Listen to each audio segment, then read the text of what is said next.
Hi, it's Carmen. Welcome to my channel on living with rheumatoid arthritis. I've had arthritis for 20 years.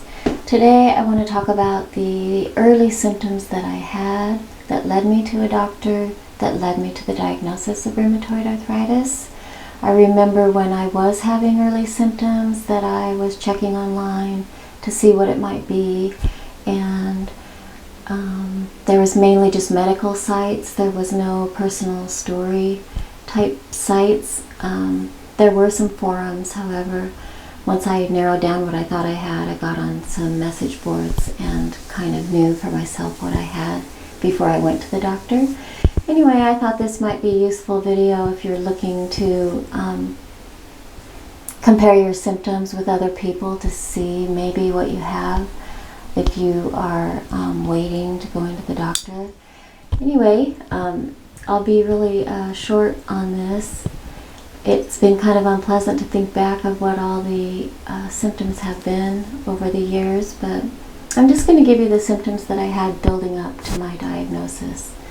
When I was 14 or so, I was in track, and I had always done sports in my childhood, and I remember during a track practice one day I'd done a couple laps, and my ankles, both my ankles swelled up and were extremely painful. I remember having to walk home. Back in that day there was no cell phones, and parents didn't pick their kids up from school. We walked home. So anyways, I remember that very clearly, walking home and crying. My feet hurt so bad. And my mom gave me aspirin or something and put me on the sofa with my feet up on a pillow, and then it reoccurred again later that year after a practice or a meet or something, same exact symptoms. But that went away, and I didn't have symptoms for a while until I was about 18, 19, and 20. The main symptom I had was I was very fatigued. I had malaise, where I was feeling fluish and sick all the time. And I had inflammation in my jaw. And it would cause my cheekbones right here to flare out. And it was super red and super hot. And I couldn't eat. It would last for days, and then it would just go away. Mainly I coped by drinking beer at that time. That's maybe what late teens and early 20s is how we cope with a lot of difficulties. But anyway, that was my remedy.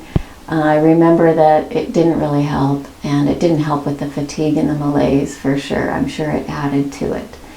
But that went on off and on for about 3 years, and I did not have any money to see a doctor. And back then, there was not Affordable Health Care Act. There was state insurance that you could get if you were very low income, but you couldn't get it unless you had a child. So I didn't have a child, and I did go into the welfare office, and they told me I didn't qualify. I cried, because I thought, oh my gosh, something's wrong with me, but I don't know what it is. So then I was fine really until I was in my late 20s, and my neck was becoming so stiff, and I'd go see chiropractors. They couldn't adjust me. They didn't know what was going on. They thought I should go get an x-ray or see a doctor, but I didn't do that. And then finally I started having swelling in my knuckles on my right hand. I was working in an office at that time doing a lot of transcribing, so a lot of keyboarding, and my big knuckle, the big middle knuckle, and then the big knuckle right down here, really hurt and were inflamed for months. And that's when I started looking online to see what that might be. But it wasn't until it happened on my left hand, same exact joints also flared up, so both hands. And plus, like I say, I wasn't really feeling that well, but I never really felt that well, so I didn't put that together with anything. But when both of my hands had that happening, I started looking online, and I was fairly certain that I had rheumatoid arthritis. but I still didn't go in to the doctor. Then one morning I woke up and my whole body hurt. Every joint hurt. I thought I had the flu. Everything hurt so bad. I felt so sick. I could hardly move.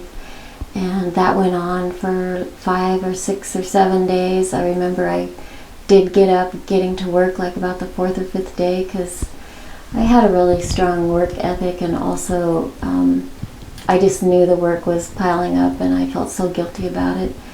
But I did finally make an appointment with a primary care physician then at that time, because I realized it wasn't the flu, because it wasn't going away. The joint pain wasn't going away. And and I felt sick also. So I went in to see the primary and showed her my hands and explained, that I'd had this pain all over for several days and just woke up with it. And she said, "Oh, you have arthritis. I'm going to send you to a rheumatologist." And I just started crying right there in the office because she was so blunt about it. And I knew from my research that if I was diagnosed with rheumatoid arthritis, that it would change my whole life. And indeed, it did change my whole life.